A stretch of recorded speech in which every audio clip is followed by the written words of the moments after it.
Hi, I'm Libby Cornish from Decadent Alternatives.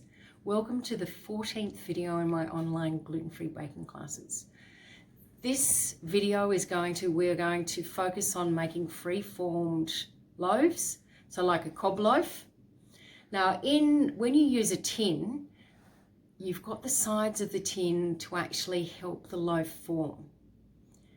Given that it is a wet, tends to be a wetter mix and it doesn't have as much form as, say, wheat flour, we need to actually decrease the water and maybe add a little bit more psyllium husk in there to make it keep together. The other thing that we've got to be to do is that we actually need something to shape it. Now, if we're doing a sourdough, we'll use what's called a banneton. And the bread actually proves in these bannetons, and then you tip them out this way for baking. Because I tend to use these in my classes, I cover them with a couple of chucks just to make sure that I don't have any cross-contamination. So I'll be using that. Basically the same as making a tinned loaf. It's just reduced amount of water and added psyllium. So we have our Baker's Magic flour with a bit of salt and extra psyllium, oil, water, and activated yeast. So I'll put the wet ingredients in first. I find that helps in ensuring the flour doesn't stick to the bottom, although sometimes it still does.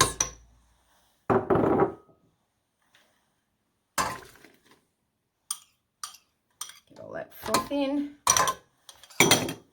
And then we'll put in the flour.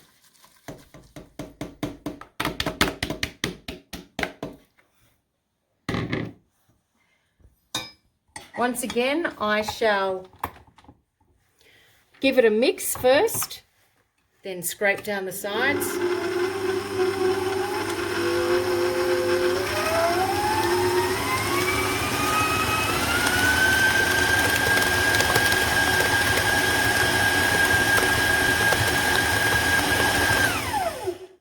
You will notice that it is already a much thicker mix.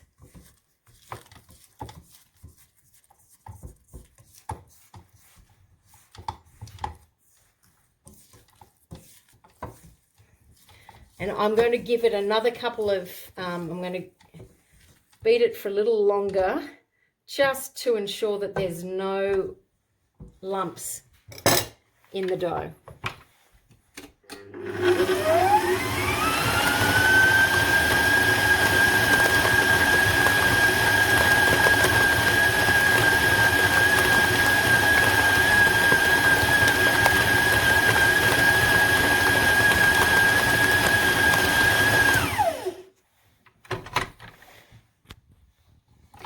That looks about done.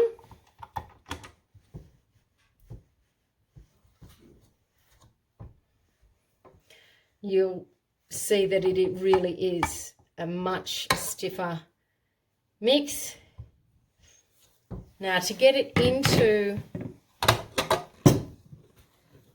the banneton, I think, although you could do it straight like that, I prefer to coat the outside of the dough with oil. So I'll put a little bit down here. That's probably about 10 mils.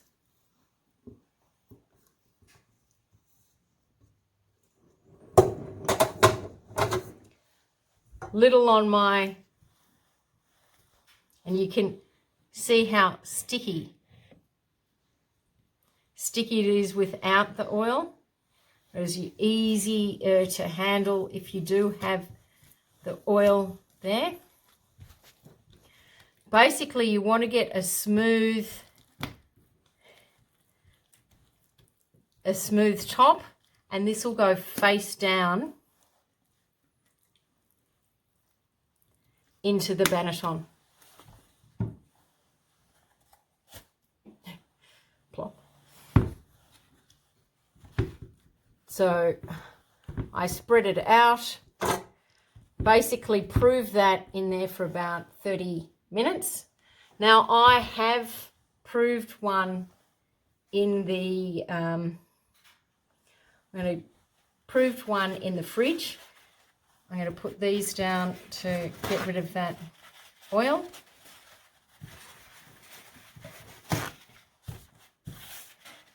And wipe my hands.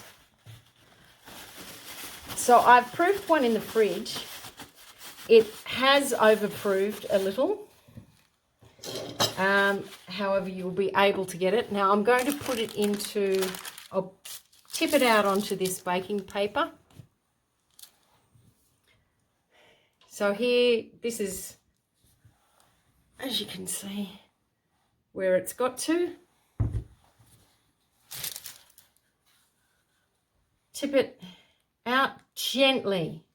Gently take the chucks off. Now we're going to actually, okay, so if I bake this as it is going to crack where it actually expands. So what we'll do is score it, and you'll often see that a lot of sourdough breads have got a lot of scoring patterns on them. So this is what we'll do basically to guide where the bread is going to expand when it goes into the oven. To make it easier to see or to highlight where it is, you put a little bit of maize starch over the dough.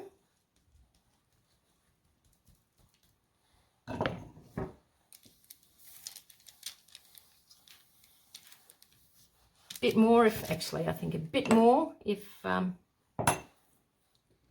needed.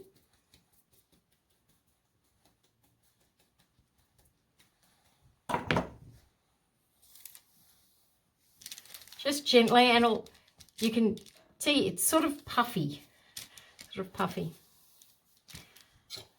Then you take a knife. I don't have one of the razor blades that they use so I'm just taking a sharp knife, and I'm going to make a pattern that is symmetrical.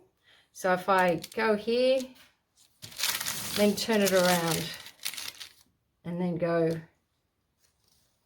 the same, you'll see it's starting to open up there. This is very simple.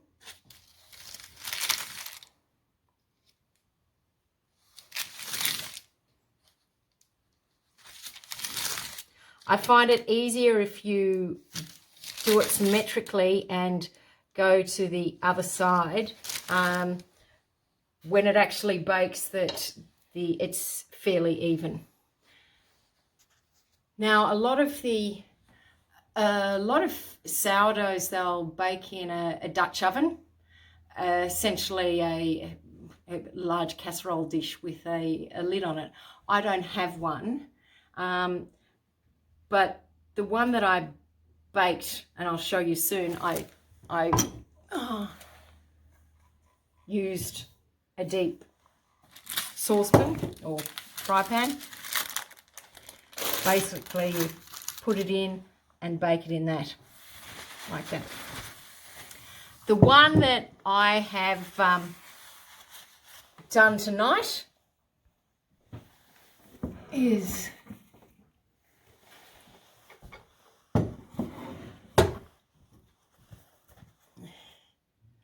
it's there, and let's cut into it.